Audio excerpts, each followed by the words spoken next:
مواطن كثيرة ويوم حنين إذ أعجبتكم كثرتكم فلم تغن عنكم شيئا وضاقت عليكم الأرض بما رحبت ثم وليتم مدبرين. بشکا الله رب العزت دې تاسو مدد کړه دا په ډېرو موقعو باندې او خصوصا د حنین په ورځې چې کله دې تاسو کثرت په واجې تاسو په تکبر کې مبتلا شولې بیا تاسو ته څه پکور نشولو دغه کثرت او ځمکه تاسو باندې تانګه شوله باوجود دی وسعت بیا تاسو په څټ وتخلې. ثم انزل الله سكينته على رسوله وعلى المؤمنين وانزل جلودا لم تروها وعذب الذين كفروا وذلك جزاء الكافرين. بیا الله رب العزت خپل سکینه پر رسول صلی الله علیه وسلم او په مؤمنینو باندې نازل کړله او یو داسې لښکر یې نازل کړلو چې هغه تاسو نه لیدلو او کفرونو ته عذاب ور کړلو او داغه دي کفرونو بدلا ده. ثم يتوب الله من بعد ذلك على من يشاء والله غفور رحيم. بیا الله رب العزت توبه قبول کړل دینه بعد څه دي چوته خواخوا او الله تعالی بخشش کوونکی مهربان ده. اردو کی ترجمه کوم. لقد نصركم الله في مواطن كثيرة ويوم حنين إذ أعجبتكم كثرتكم فلم تغن عنكم شيئا وضاقت عليكم الأرض بما رحبت ثم وليتم مدبرين. बेशक अल्लाह ताला ने तुम्हारी मदद की बहुत से मौकों पर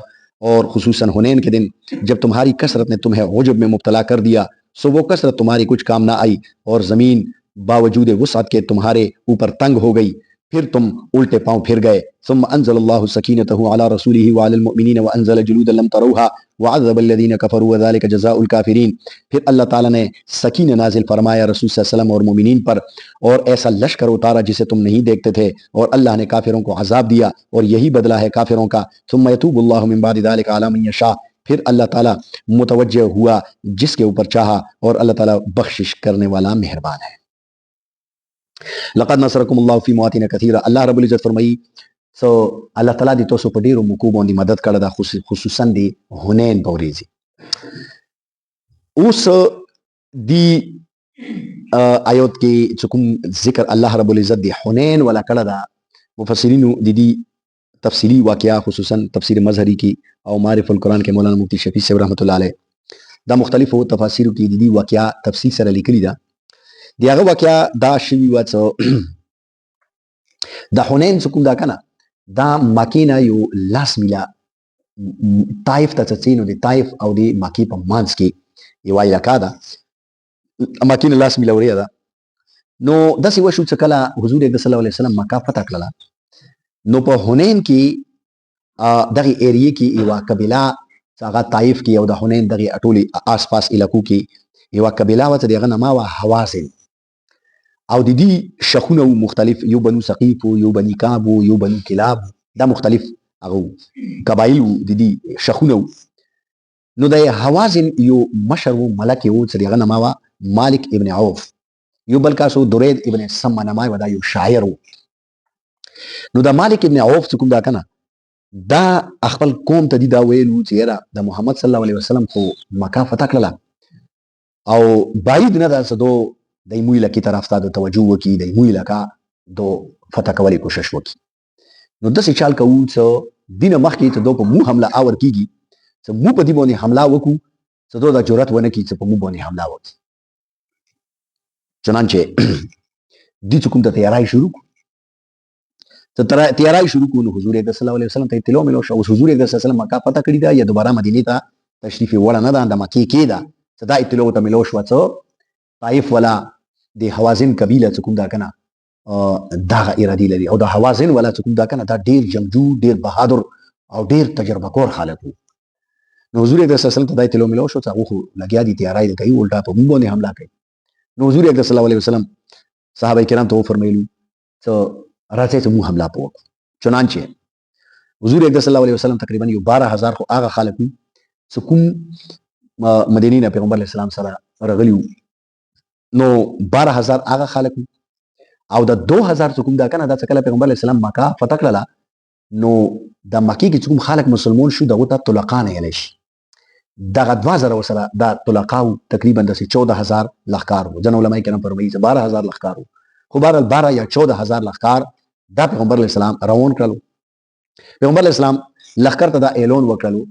چې سبعی به کوم دا کنه خیف بنی کنانه دا یو ځای وو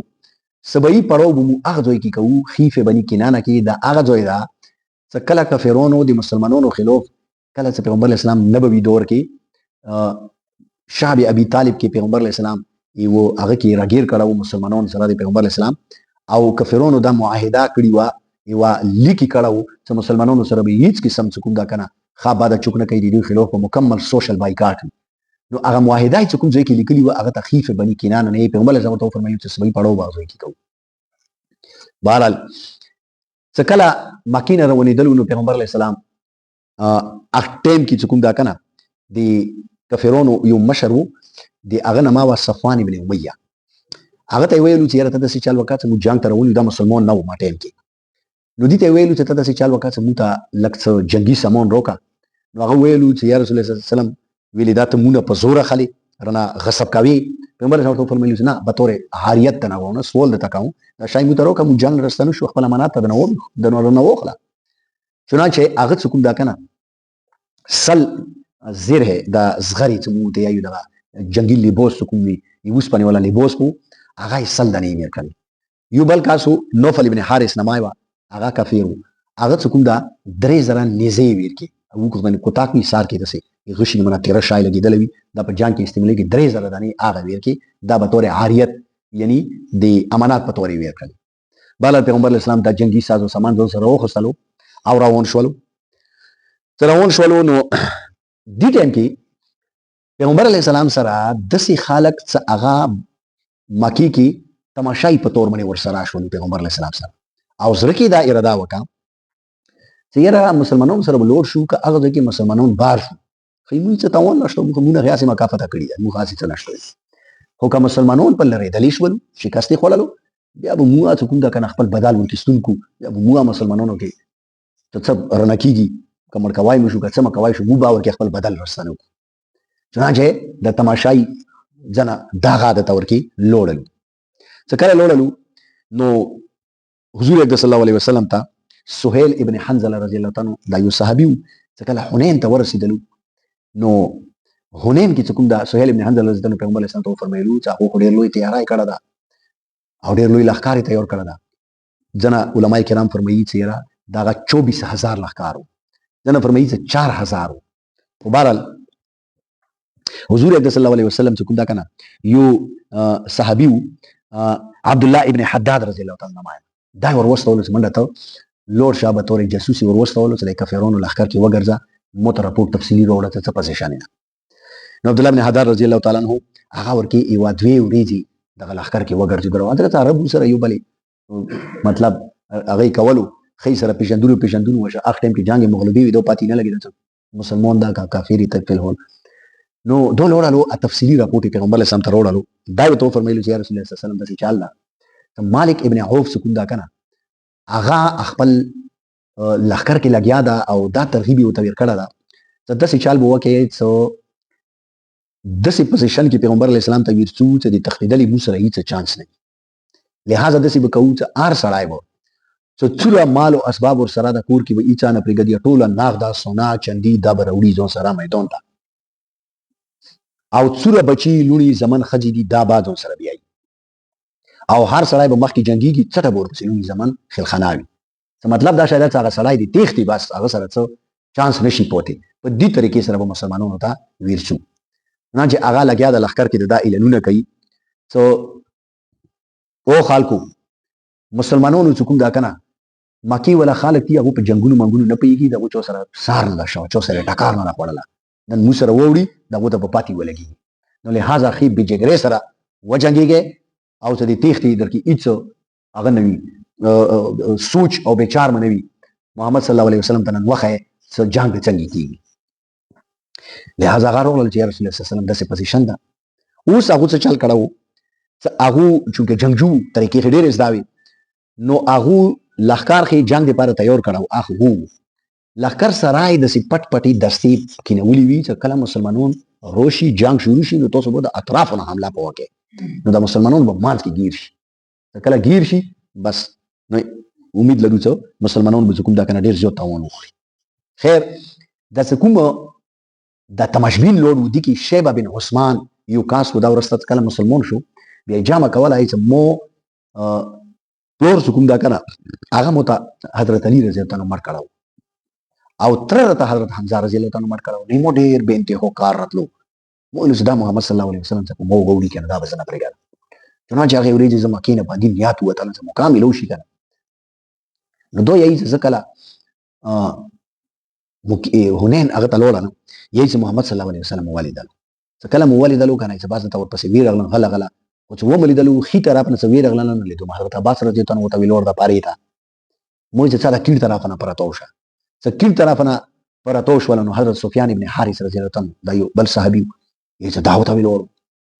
یې چې بس مو چې څا د څټه نه پراتوشه یې چې څټه نه څه پراتوش ونه یې چې د پیغمبر اسلام زما لیدل یې چې مو ته یې او شیبه دل روشه یې چې زوی رغلنه یې زوی رغلنه یې چې پیغمبر اسلام ځون مخ تکینه ونه یې چې مو په سینې باندې لوس کېک دولو او دای و فرمایلو چې اے الله د شیبه نه شیطان لری کا یې چې بس دا ټکه ته خلی وکړلو کنه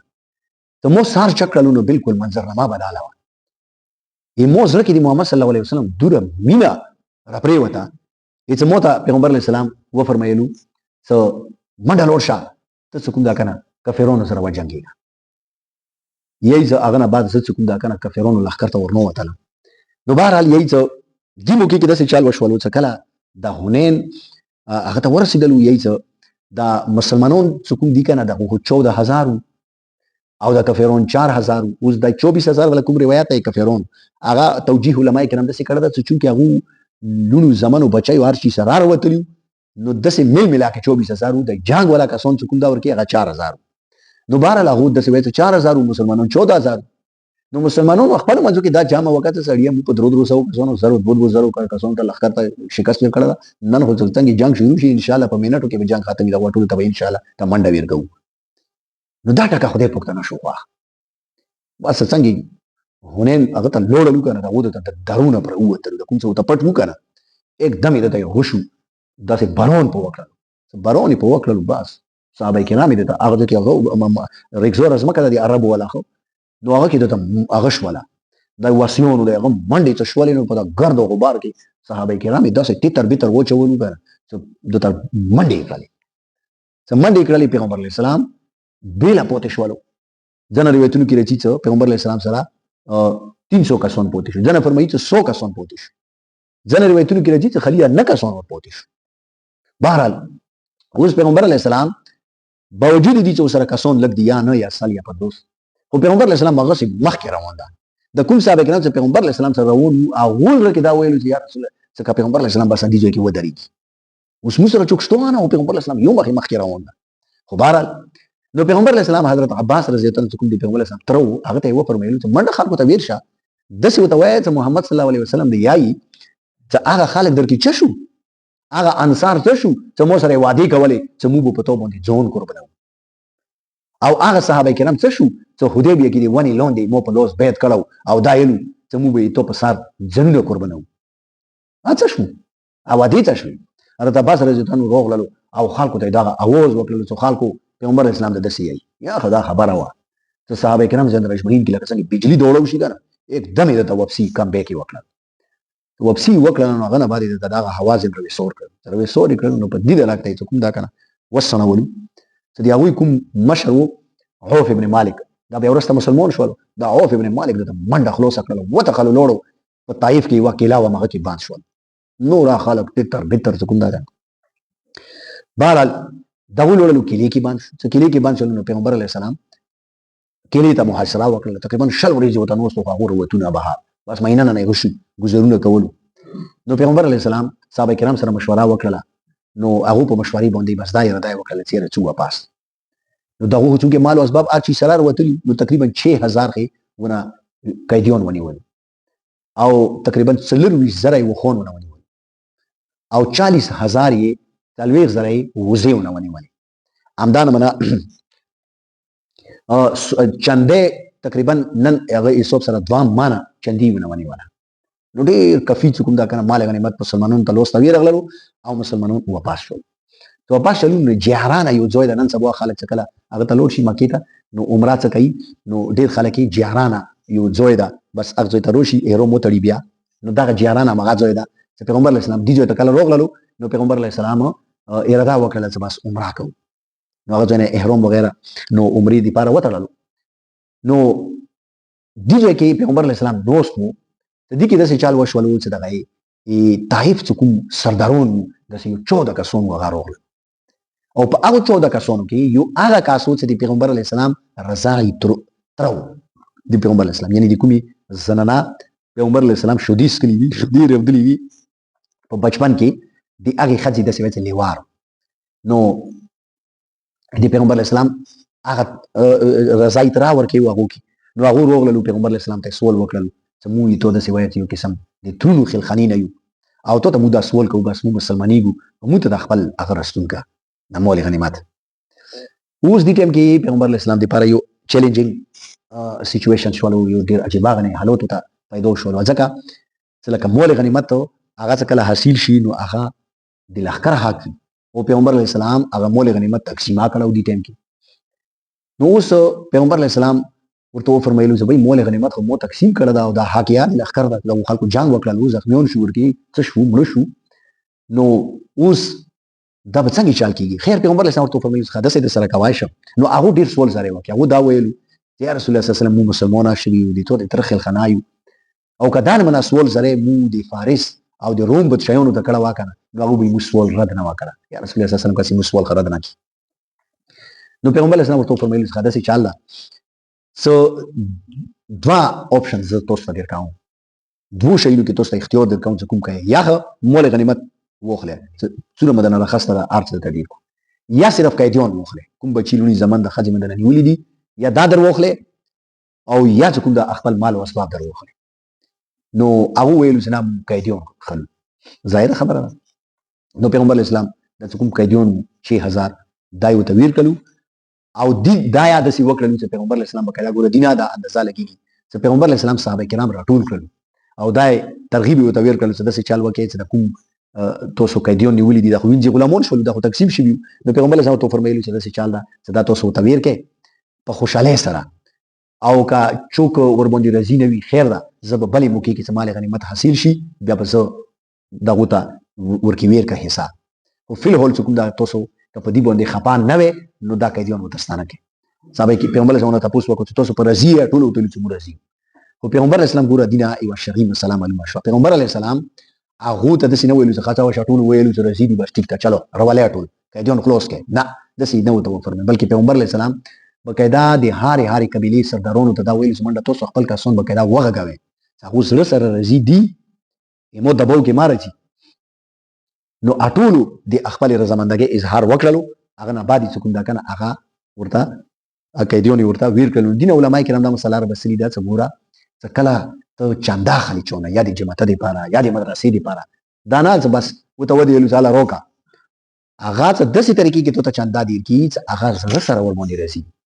داسې نه چې ته هغه دباو کې راولي شرم کې راولي هغه ته داسې کسانو په مخ کې وایي چې هغه ته شرم کې ګیر کړي